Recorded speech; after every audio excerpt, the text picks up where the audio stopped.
ಸ್ನೇಹಿತರೆ ನಮಸ್ಕಾರ. ಇಡೀ ದೇಶವೇ ತಿರುಗಿ ನೋಡಿರ್ತಕ್ಕಂತಹ ಘಟನೆ ಈ ಮಧ್ಯಪ್ರದೇಶದ ಜಬ್ಬಲ್ಪುರದಲ್ಲಿ ನಡೆದಿದೆ. ಹೌದು, ಸುಮಾರು 9 ಜನ ಈ ಘಟನೆಯಿಂದಾಗಿ ಸಾವನ್ನಪ್ಪಿದ್ದಾರೆ. 40 ಜನರಲ್ಲಿ ಕೇವಲ 21 ಜನ ಸಿಕ್ಕಿದ್ದಾರೆ. ಉಳಿದವರು ಇನ್ನೂ ಶೋಧಕ ಕಾರ್ಯ ನಡೀತಾ ಇದೆ. ಸೊ ನಿಮಗೆ ಗೊತ್ತಿರಬಹುದು, ಆಲ್ರೆಡಿ ತಾಯಿ ಮಗುವಿನ ಫೋಟೋ ತುಂಬಾನೇ ವೈರಲ್ ಆಗ್ತಾ ಇದೆ. ತಾಯಿ ತನ್ನ ಮಗನನ್ನ ತಬ್ಬಿಕೊಂಡು ಆತನನ್ನ ಉಳಿಸ್ಕೊಳ್ಳಿಕ್ಕೆ ಎಷ್ಟೇ ಪ್ರಯತ್ನ ಮಾಡಿದ್ರು ಸಹಿತ ಕೊನೆಯದಾಗಿ ವಿಫಲ ಆಗಿರ್ತಕ್ಕಂಥದ್ದು. ಆದರೆ ತಾಯಿಯ ಕರುಣೆ, ಮಮತೆ ಇಲ್ಲಿ ಎದ್ದು ತೋರಿಸ್ತಾ ಇದೆ. ಸೊ ತಾಯಿನೇ ಎಲ್ಲ, ಬದಲಾಗೋದಿಲ್ಲ ಈ ಪದ ಈಗ ಈ ಒಂದು ಘಟನೆಗೆ ಉತ್ತರ ಕೊಡತ್ತೆ ನೋಡಿ ಸ್ನೇಹಿತರೆ. ಹಾಗಾದ್ರೆ ಈ ಘಟನೆ ನಡೆದಿದೆ, ನಡೆದು ಹೋಗಿದೆ, ಆದ್ರೆ ನಡಿಲಿಕ್ಕೆ ಕಾರಣ ಏನಾದ್ರೂ ಇರ್ಲೇಬೇಕಲ್ವಾ? ಈಗ ಬರೀ ಪ್ರಕೃತಿಯ ಒಂದು ಆಧಾರದ ಮೇಲೆ ಈ ಘಟನೆ ನಡೆದಿರೋದಿಲ್ಲ. ಪ್ರಕೃತಿ ವಿಕೋಪ ಇದೆಲ್ಲವೂ ಕೂಡ ಇದ್ದಿದ್ದೆ. ಆದರೆ ಇದಕ್ಕೆ ಮುಂಚಿತವಾಗಿ ಮುನ್ನೆಚ್ಚರಿಕೆ ಕ್ರಮಗಳನ್ನ ನೀವು ಅಲ್ಲಿರ್ತಕ್ಕಂತಹ ಆಡಳಿತ ವ್ಯವಸ್ಥೆ ಇದೆಲ್ಲವೂ ಕೂಡ ವಹಿಸ್ಕೊಳ್ಬೇಕಾಗತ್ತೆ. ಹಾಗಾದ್ರೆ ಅಲ್ಲಿ ಈ ಘಟನೆ ನಡೀಲಿಕ್ಕೆ ಕಾರಣ ಏನು? ಇದ್ರ ಬಗ್ಗೆ ನಾವು ಒಂದಿಷ್ಟು ಮಾಹಿತಿಯನ್ನ ತಿಳ್ಕೊಳ್ಳೋಣ. ಈಗ ಪ್ರವಾಸಿಗರು ಬಹಳಷ್ಟು ಬೇಸಿಗೆ ಕಾಲದಲ್ಲಿ ಆಯ್ಕೆ ಮಾಡ್ಕೊಳ್ತಕ್ಕಂತಹ ಸ್ಥಳ ಯಾವುದಪ್ಪ ಅಂದ್ರೆ ಸಮುದ್ರ ಅಥವಾ ನೀರು ಇರ್ತಕ್ಕಂತಹ ಸ್ಥಳಗಳು. ಈ ರೀತಿ ಒಂದು ಸ್ಥಳಗಳನ್ನ ನಾವು ಆಯ್ಕೆ ಮಾಡ್ತೀವಿ. ಇದು ಸಹಜ, ಯಾಕಂದ್ರೆ ತಂಪಾದ ವಾತಾವರಣವನ್ನ ನಾವು ಬೇಡ್ತೀವಿ. ಸೊ ಹೀಗಾಗಿ ಈ ವಾತಾವರಣದಲ್ಲಿ ಸುಮಾರು 40 ಜನ ಪ್ರಯಾಣಿಕರು ಬೋಟ್ನಲ್ಲಿ, ಶಿಪ್ನಲ್ಲಿ ತಿರುಗಾಡ್ತಾ ಇರ್ತಾರೆ. ಈ ಜಬ್ಬಲ್ಪುರದಲ್ಲಿ ಇಂತಹ ಸನ್ನಿವೇಶದಲ್ಲಿ ಹವಾಮಾನ ಇಲಾಖೆ ಆಲ್ರೆಡಿ ಹೆಚ್ಚಾಗಿ ಗಾಳಿ ಬೀಸ್ತಾ ಇದೆ, ಇದೆಲ್ಲವೂ ಕೂಡ ವರದಿ ಮಾಡಿರತ್ತೆ. ಈಗ ಬೋಟ್ ನಡೆಸೋರು ಇದೆಲ್ಲವೂ ಕೂಡ ಗಮನ ಹರಿಸಿರ್ಬೇಕಾಗತ್ತೆ. ಯಾಕಂದ್ರೆ ಪೂರ್ವಭಾವಿತವಾಗಿ ಸಂಪೂರ್ಣ ಮಾಹಿತಿಯನ್ನ ತೆಗೆದುಕೊಂಡು ತದನಂತರ ಬೋಟನ್ನ ಚಲಾಯಿಸಬೇಕಾಗತ್ತೆ. ಇವರು ಹೊಣೆಯನ್ನ ಹೊತ್ಕೊಳ್ಬೇಕಾಗತ್ತೆ. ಆದ್ರೆ ಹವಾಮಾನ ಇಲಾಖೆಯಿಂದ 60ರಿಂದ 70 ಕಿಲೋಮೀಟರ್ ವೇಗದಲ್ಲಿ ಗಾಳಿ ಬೀಸತ್ತೆ ಎನ್ನುವಂತಹ ಮಾಹಿತಿ ಕೂಡ ಇತ್ತು. ಇಷ್ಟು ಗಾಳಿ ಬೀಸಿದ್ರೆ ಅಲೆಗಳಂತೂ ನಿಮಗೆ ಗೊತ್ತಲ್ವಾ, ಹೇಗೆ ಏಳೋದು ಬೀಳೋದು. ಇಂತಹ ಮನುಷ್ಯ ಆದ್ರೂ ಸಹಿತ ಎಳೆದೊಯ್ತದೆ, ಇನ್ನು ಹಡಗುಗಳಾದ್ರೂ ಸಹಿತ ಎಳೆದೊಯ್ಯುತ್ತೆ, ಇನ್ನು ಮನುಷ್ಯರನ್ನ ಬಿಡುತ್ತಾ. ಆ ರೀತಿಯಲ್ಲಿ ಸುಂಟರ ಗಾಳಿ ತರ ಗಾಳಿ ಬೀಸಿರ್ತಕ್ಕಂಥದ್ದು. ಸಿಪ್ಪೆ ಅಂದ್ರೆ ಪೂರ್ತಿಯಾಗಿ ಬೋಟೆ ಮುಳುಗೋಗಿದೆ. 40 ಜನ ಪ್ರಯಾಣಿಕರು, ಅದರಲ್ಲಿ ಸಾಕಷ್ಟು ಕುಟುಂಬಸ್ಥರು, ಒಂದೇ ಕುಟುಂಬದ 15 ಜನ ಅಲ್ಲಿ ಪ್ರವಾಸಿಗರು ಬಂದಿದ್ರಂತೆ. ಅಂಥದ್ರಲ್ಲಿ ಸಾಕಷ್ಟು ಜನ, ಒಂದು ಸ್ವಲ್ಪ ಜನ ಸಿಕ್ಕಿದ್ದಾರೆ, ಇನ್ನು ಸ್ವಲ್ಪ ಜನ ಶೋಧಕ ಕಾರ್ಯ ನಡೀತಾ ಇದೆ, ಇನ್ನು ಸಿಕ್ಕಿಲ್ಲ. ಇಂತಹ ಘಟನೆಗಳು ಅಲ್ಲಿ ನಡೀತಾ ಇದೆ. ಹೀಗಾಗಿ ಆ ಬೋಟ್ ನಡೆಸ್ತಕ್ಕಂಥವರು ಲೈಫ್ ಜಾಕೆಟ್ ಅನ್ನ ಮುಂಚಿತವಾಗಿ ಕೊಟ್ಟಿದ್ರೆ ಎಲ್ಲರೂ ಕೂಡ ಉಳಿತಾ ಇದ್ರೇನೋ ಬಹುಶಃ. ಆದ್ರೆ ಹಡಗು ಹೋಗ್ತಾ ಇದೆ. ಈಗ ದಿಢೀರನೆ ಪ್ರಕೃತಿಯ ನಿಯಮ ನಮಗ್ ಗೊತ್ತಲ್ವಾ, ಯಾವ ರೀತಿ ಯಾವಾಗ ಏನ್ ಬೇಕಾದ್ರೂ ಕೂಡ ಆಗಬಹುದು. ದಿಢೀರನೆ ಬೇಸಿಗೆ ಕಾಲದಲ್ಲಿ ಮಳೆ ಕೂಡ ಬರಬಹುದು, ಸುಂಟರ ಗಾಳಿ ಕೂಡ ಬರಬಹುದು, ಮಳೆಗಾಲದಲ್ಲಿ ಬಿಸಿಲು ಕೂಡ ಬರಬಹುದು. ಈ ರೀತಿ ಪ್ರಕೃತಿಯ ನಿಯಮ ಯಾರು ಬಲ್ಲರು ಕಣ್ರಿ. ಇಂಥದ್ರಲ್ಲಿ ಲೈಫ್ ಜಾಕೆಟ್ ಅನ್ನ ಕಂಪಲ್ಸರಿ ಕೊಡಬೇಕಾಗಿರ್ತಕ್ಕಂಥದ್ದು ಶಿಪ್ನಲ್ಲಿ ಪ್ರಯಾಣ ಮಾಡುವಾಗ ಇದು ನಿಯಮ ಇದೆ.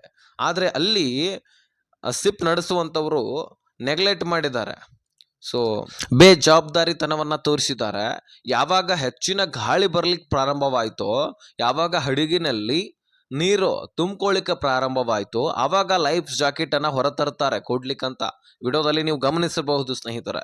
ಆವಾಗ ಈಗ ನನಗ್ ಬೇಕು ನಿನಗ್ ಬೇಕು, ಸುಮಾರು 40 ಜನ, ಎಲ್ಲರಿಗೂ ಕೂಡ ದಿಢೀರನೆ ಪಟಾಪಟ್ ಅಂತ ಕೊಡ್ಲಿಕ್ಕೆ ಆಗೋದಿಲ್ಲ. ಇಂಥದ್ರಲ್ಲಿ ನನಗೆ ನಿನಗೆ ಅಂತ ಜನ ಕಸಿದುಕೊಳ್ಳಿಕ್ಕೆ ಪ್ರಾರಂಭಿಸಿದ್ದಾರೆ. ಆ ಸಿಪ್ಪಿನ ಒಂದು ಭಾಗದಲ್ಲಿ ಬಂದು ನಿಂತ್ಕೊಂಡ್ ಬಿಟ್ರು. ಎಲ್ಲರೂ ಕೂಡ ಕಸಿದುಕೊಳ್ತಾ ಆ ಒಂದು ಲೈಫ್ ಜಾಕೆಟ್ ಕೊಡುವಂತವನ ಹತ್ರ ಬಂದು ಬಿಟ್ಟು ಎಲ್ಲರೂ ನಿಂತ್ಕೊಂಡ್ ಬಿಡ್ತಾರೆ. ಹೀಗಾಗಿ ಬ್ಯಾಲೆನ್ಸ್ ತಪ್ಪತ್ತೆ, ಕೈಗೆ ಆ ಒಂದು ಹಡಗು ಕಂಟ್ರೋಲ್ ತಪ್ಪಿಬಿಟ್ಟು ಮುಳುಗಲಿಕ್ಕೆ ಪ್ರಾರಂಭವಾಗಿಬಿಡತ್ತೆ ನೋಡಿ. ಸೊ ಅಲ್ಲಿರ್ತಕ್ಕಂತಹ ಸ್ವಲ್ಪ ಜನರಿಗೆ ಲೈಫ್ ಜಾಕೆಟ್ ಸಿಕ್ಕರೆ ಸ್ವಲ್ಪ ಜನರಿಗೆ ಸಿಗೋದಿಲ್ಲ. ಇದೆಲ್ಲವೂ ಕೂಡ ಬೇಜವಾಬ್ದಾರಿತನ ಅಲ್ವಾ? ಅಲ್ಲಿರ್ತಕ್ಕಂತಹ ಆಡಳಿತದ ವ್ಯವಸ್ಥೆ ಕೂಡ ಬೇಜವಾಬ್ದಾರಿತನ ಅಲ್ವಾ? ಸೊ ಇಂತಹ ಒಂದು ಪ್ರದೇಶಗಳಲ್ಲಿ ಹೆಚ್ಚಿನ ಗಮನವನ್ನ ಹರಿಸಬೇಕು, ಹೆಚ್ಚಿನ ವ್ಯವಸ್ಥೆಗಳನ್ನ ಕೊಡಬೇಕಾಗತ್ತೆ. ಸದ್ಯಕ್ಕೆ ಅಲ್ಲಿರ್ತಕ್ಕಂತಹ ಸಾವನ್ನಪ್ಪಿರ್ತಕ್ಕಂತಹ ಸಂಖ್ಯೆಗೆ ಒಬ್ಬರಿಗೆ 4 ಲಕ್ಷ ರೂಪಾಯಿದಂತೆ ಅಲ್ಲಿಗೆ ಮಧ್ಯಪ್ರದೇಶದ ಸರ್ಕಾರ ಘೋಷಣೆ ಮಾಡಿದೆ. ದುಡ್ಡು ಕೊಟ್ರೆ ಜೀವ ವಾಪಸ್ ಬರುತ್ತಾ? ಇಲ್ವಲ್ಲ. ಆದಷ್ಟು ವ್ಯವಸ್ಥೆಯನ್ನ ಶುದ್ಧಗೊಳಿಸ್ಬೇಕಿವ್ರು. ಈಗ ಇಂತಹ ಘಟನೆ ನಡೀತು, ಇದನ್ನ ನಡೆಯದೇ ರೀತಿಯಲ್ಲಿ ನೋಡ್ಕೊಳ್ಬೇಕಿವ್ರು. ಅದನ್ನ ಬಿಟ್ಟು ಈಗ ಸಾಂತ್ವನ ನೀಡಲಿಕ್ಕೆ ದುಡ್ಡನ್ನು ಕೊಡೋದ್ರಿಂದ ಜೀವ ವಾಪಸ್ಸಂತೂ ಬರೋದಿಲ್ಲ. ಈಗ ಈ ಹಡಗು ನಡೆಸ್ತಕ್ಕಂಥವರ ಬೇಜವಾಬ್ದಾರಿತನದಿಂದ 9 ಜೀವಗಳನ್ನು ಕಳ್ಕೊಳ್ಳಲಾಗದೆ, ಅದರಲ್ಲಿ ಮುಖ್ಯವಾಗಿ 9ನೇ ಒಂದು ಶವ ಸಿಗತ್ತೆ. ತಾಯಿ ಮತ್ತು 4 ವರ್ಷದ ಮಗುವಿನ ಶವ ಸಿಗತ್ತೆ. ಅದನ್ನ ನೋಡಿ ನೀವು ಇಲ್ಲಿ ಕುಂತ್ಕೊಂಡೆ ನೋಯ್ತದೆ. ಆ ಘಟನೆಯನ್ನ ನೋಡಿ ಸಾಕಷ್ಟು ಜನ ಕಮೆಂಟ್ ಮಾಡ್ತಾ ಇದ್ದಾರೆ, ಸಾಕಷ್ಟು ಜನ ಅದನ್ನ ಸ್ಟೇಟಸ್ ಆಗಿರ್ಲಿ ವೈರಲ್ ಆಗ್ತಾ ಇದೆ ತುಂಬಾನೇ. ತಾಯಿನೇ ಎಲ್ಲ ಬದಲಾಗೋದಿಲ್ಲ ಎನ್ನುವಂತಹ ಪದ ಇದಕ್ಕೆ ಹೋಲಿಕೆ ಆಗ್ತಾ ಇದೆ ಸ್ನೇಹಿತರೆ. ಇಂಥದ್ರಲ್ಲಿ ಅಲ್ಲಿ ಕಾರ್ಯಾಚರಣೆ ಮಾಡ್ತಾ ಇದ್ರಲ್ವಾ ಶೋಧಕ ಕಾರ್ಯವನ್ನ, ಅಂಥವ್ರಿಗೆಲ್ಲರಿಗೂ ಕೂಡ ಅಳು ಬಂದ್ಬಿಡ್ತು.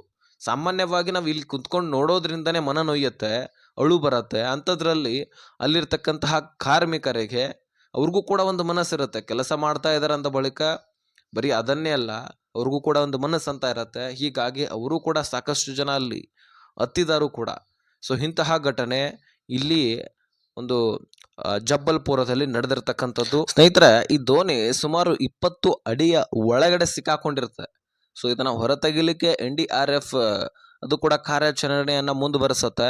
ಸೊ ಭಾರತೀಯ ಸೇನೆ ಕೂಡ ಇದರಲ್ಲಿ ಭಾಗವಹಿಸಿರುತ್ತೆ, ಸ್ಥಳೀಯ ಆಡಳಿತ ವ್ಯವಸ್ಥೆ ಕೂಡ ಭಾಗವಹಿಸಿರುತ್ತೆ, ತುಂಬಾನೇ ಜನರು ಅಲ್ಲಿ ಕೂಡಿರ್ತಾರೆ. ಸೊ ಅಂತಹ ಘಟನೆ ಸ್ನೇಹಿತರೆ, ಇಷ್ಟೆಲ್ಲ ಸಾವುಗಳಲ್ಲಿ ಎದ್ದು ಕಾಣಿಸ್ತಾ ಇರುವಂಥದ್ದು ತಾಯಿ ಮಗುವಿನ ಸಾವು. ಎಷ್ಟೇ ಕಷ್ಟ ಆದ್ರೂ ನಾನು ನಿನ್ನ ಕಾಪಾಡ್ತೀನಿ. ಒಂದು ಲೈಫ್ ಜಾಕೆಟ್ ಇತ್ತು ಆ ತಾಯಿ ಹತ್ರ, ಆತಳು ಬದುಕಬಹುದಾಗಿತ್ತು. ಮಗನನ್ನ ಬಿಟ್ಟಿದ್ದರೆ ಮಗನೂ ಬದುಕಬೇಕನ್ನುವಂಥದ್ದು ತಾಯಿಯ ಗುಣ. ನಾನು ಬದುಕಿ ಏನು ಮಾಡಲಿ, ನನ್ನ ಮಗನೂ ಕೂಡ ಉಳಿಬೇಕಲ್ವಾ ಅನ್ನುವಂತಹ ಮನೋಭಾವನೆ ತಾಯಿಯದು. ಸೊ ಇಂತಹ ಸನ್ನಿವೇಶದಲ್ಲಿ ತಾನು ಅಷ್ಟೇ ಉಳಿಲಿಕ್ಕೆ ನೋಡಲಿಲ್ಲ ತಾಯಿ, ಆತಳ ಮಗುವಿನನ್ನು ಕಾಪಾಡಲಿಕ್ಕೆ ಪ್ರಯತ್ನಿಸಿದಳು.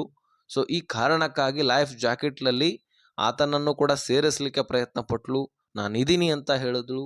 ಆದರೂ ಸಹಿತ ಕಾಪಾಡಲಿಕ್ಕೆ ಕೊನೆಯ ಕ್ಷಣದಲ್ಲಿ ಆಗಲಿಲ್ಲ, ಇಬ್ರು ಕೂಡ ಸಾವನ್ನಪ್ತಾರೆ. ಸೊ ಎಷ್ಟೇ ಪ್ರಯತ್ನ ಮಾಡಿ ಆ ಕೈಯನ್ನ ಬಿಡಿಸ್ಲಿಕ್ಕೆ ನೋಡ್ತಾರೆ, ಸಾವಪ್ಪಿದ ಮೇಲೆ. ಈಗ ಶವ ಯಾವ ರೀತಿಯಾಗಿ ಫಿಟ್ ಕುಂತಿರತ್ತೆ ನಿಮಗೆ ಗೊತ್ತಿದೆ. ಸೊ ಅಟ್ಯಾಚ್ ಆಗಿರತ್ತೆ, ಎಲುಬುಗಳು ಸ್ಟ್ರೇಟ್ ಆಗಿ ಕುಂತಿರ್ತವೆ, ಅವು ನಾವು ಮುರಿದೇ ರಿಟರ್ನ್ ತೆಗಿಬೇಕಂದ್ರೆ. ಸೊ ಅಂತಹ ಸನ್ನಿವೇಶ ಅಲ್ಲಿ ಬಂದುಬಿಡುತ್ತೆ. ಅಷ್ಟು ಗಟ್ಟಿಯಾಗಿ ಆತಳ ಮಗನನ್ನ ಗಟ್ಟಿಯಾಗಿ ಅಪ್ಕೊಂಡು ಬಿಟ್ಟಿರ್ತಾಳೆ ತಾಯಿ. ಸೊ ಇದೆಲ್ಲವೂ ಕೂಡ ಬಹಳ ಮನ ನೋಯುವಂತಹ ಒಂದು ಘಟನೆ ಈ ಜಬ್ಬಲ್ಪುರದಲ್ಲಿ ನಡೆದಿರ್ತಕ್ಕಂಥದ್ದು. ಇದೆಲ್ಲವೂ ಕೂಡ ಹಡಗು ನಡೆಸ್ತಕ್ಕಂಥವರ ಬೇಜವಾಬ್ದಾರಿತನದಿಂದ ಸ್ನೇಹಿತರೆ. ಸೊ ಇದು ಒಂದು ಕಾರಣದಿಂದ ಇಷ್ಟು ಜನರ ಸಾವು ಅಲ್ಲಿ ಆಯಿತು. ಹಾಗಾಗಿ ಹವಾಮಾನ ಇಲಾಖೆಯಿಂದ ಏನು ವರದಿ ಬಂದಿರುತ್ತೋ ಇಂತಹ ಸನ್ನಿವೇಶದಲ್ಲಿ ನೋಡಬೇಕಾಗತ್ತೆ.